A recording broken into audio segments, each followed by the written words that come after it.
where they send people to try to argue with you. They send people whose main goal, and they don't even know why they're doing this. This is like some MK Ultra shit that the universe does to people. They don't even know why they're trying to antagonize you. They don't know why they're trying to start this argument or bait you or entice you, antagonize you, provoke you into responding in a negative way.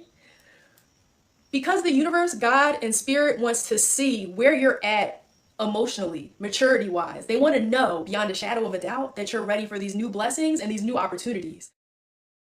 Buckle up, buttercups. I am not trying to convince anyone of anything, but physical NPCs are very real.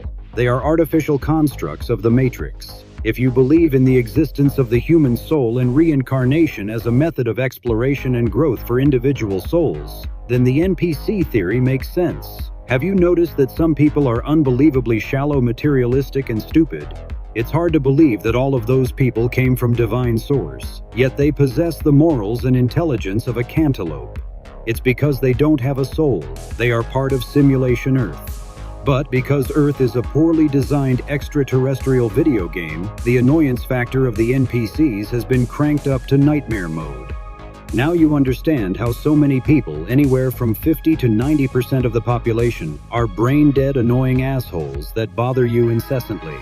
Because the simulation was hijacked, they essentially transformed from karmic guides into berserk Karens and male eunuchs. This was done to harvest your emotional energy and prolong the existence of this false reality.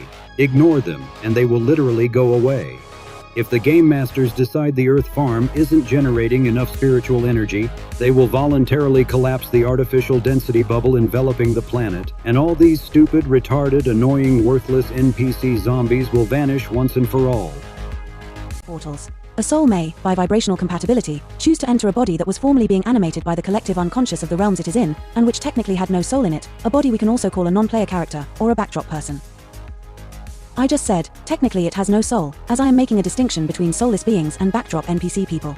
A soulless being for me is an egregore manifested from the darkest corners of the personal and collective unconscious. It has no direct connection to source and is only kept existing because of the creative manifestative energy of those who are giving it attention, usually a fear-based one. It is a second-class being as it depends on others to keep it existing, and these include dark lower astral entities, demons, and so on. And for me, a backdrop person, or NPC, is also being manifested from the collective unconscious of a collective of souls who share more or less the same perception agreements, but its obedience to the system makes it have something that we might want to call a shared soul. As such, a backdrop person holds no individuality, as it thinks as the communal dictates, making it have a collective mind, therefore not being able to manifest anything from an original creative connection to source point of view. In short, a soulless being is an egregore with no connection to source and with highly destructive qualities, as it sprang from fear, while we could say that a non-player character has a collective soul. Objectively, we are all fractals of source, so not being a backdrop person may only be based on the level of creativity, originality, and ability to conserve the soul's uniqueness.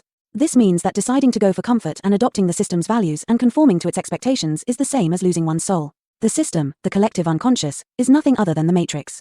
Making things even worse, I have spoken about a soul who left its original body to enter a new one after its owner has left, or by entering into an organic portal NPC body with a compatible vibration, but this gets a lot more complicated when we face the fact that what I just described can happen multiple times, even countless ones, opening to the disturbing fact that every single person who exists is just one single soul experiencing countless points of view, through countless incarnations of itself. Meaning we truly are all one, we are source experiencing itself as a fractal. What you experience as you only depends on where you are placing your attention, on what you are focusing on.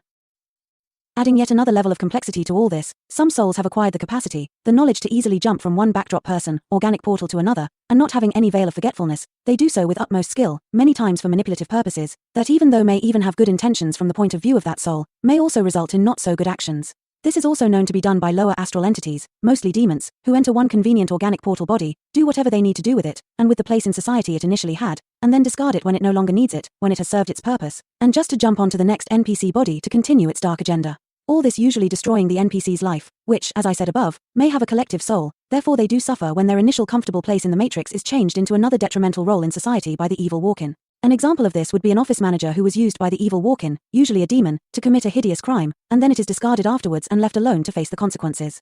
Even when it was the entity that committed the crime, a vibrational compatibility with the demon is also at play here, not removing all responsibility from the NPC. From this point of view, demonic possession is also explained here, although there are countless variants and levels of it. Complicating matters even more, those entities, mostly those regressive demonic ones, can force themselves into a physical body that is being occupied by an original soul that has lost enough connection to source to become a vibrational compatibility to being parasitized, and often multiple times. This causes some people and their physical bodies to be literal zoos of countless astral entities, demons, and larvae, all of which may cause what on Earth is catalogued as mental illness, multiple personality disorder, and so on. On the other hand, many positive beings can also harbor themselves or mingle with a vibrationally compatible soul into one physical body, but those do so in a non-invasive, highly cooperative way where both benefit from each other in a symbiotic way. As there is a clear vibrational compatibility at work here, the astral being in this case is quite often the higher self of the original owner of the body, or a fractal version of it. This greatly explains channeling, as it is a true fact, even though too many people on Earth abuse this, exaggerating it, or imposing it as a means to validate their own vivid imagination and mental cramps, often to unethically attack others to obtain some kind of manipulative benefit. There is even another level to all this. What I just explained is as seen happening from the organic, natural level of the movements among souls, but some highly advanced interstellar civilizations are so technologically advanced that they have devised sophisticated systems that can artificially insert the point of attention of a soul into nearly any organic portal, NPC. These systems are known as full immersion pods, which are specialized containers where a person with a physical body lies in an artificial deep coma, while their consciousness is inserted into the desired target physical, NPC body, forcing its vibrational compatibility with sophisticated power and frequency generators which act as an adapter for one soul with its unique vibration to be transformed into the vibration that is compatible with the one of the target body. This system will make just about any person with a soul enter just about any target body, anywhere in the universe, as it works through the ethers, the astral. All the system needs is to make the person's and soul's vibration compatible with the target, and automatically their point of attention will shift from the original body on a deep coma, to the point of attention of the target body. This system is highly unnatural and highly used by just about all advanced interstellar civilizations, and strong spiritual, ethical, and moral problems arise with this, as it is highly prone to abuse. This system is also used in ethical ways, for example, to produce an incarnation-like experience on a faraway planet such as Earth, but not only, and without having to go through the reincarnation cycle and its uncertainties and hazards. Also, more or less guaranteeing that the point of attention of a soul in the system will return to its original body and culture, after an incarnation or part of one in another faraway place. This system, unfortunately, is highly prone to abuse as many manipulative people and races use it to force their operatives into a culture to change it from the inside, or to perpetuate shady, unethical agendas. What also makes this system highly unethical is that it is artificial, and it acts like a soul frequency and vibration adapter. Therefore, it can force any soul with a body into that or any other, invasively, and with no consent from the target. You can imagine all the ramifications coming from this. Full immersion pods are so commonly used and abused that chances are that if you relate to being a starseed on Earth, and you, at any level, remember being part of another civilization, chances are that you too may be in an immersion pod somewhere in your original culture, and you will return to being whoever you were, and still are, before your humanly experience on Earth. Full immersion pods are used to enter just about any physical body, not only on Earth but between other star races as well. Some people know that they are in an immersion, others mostly do not.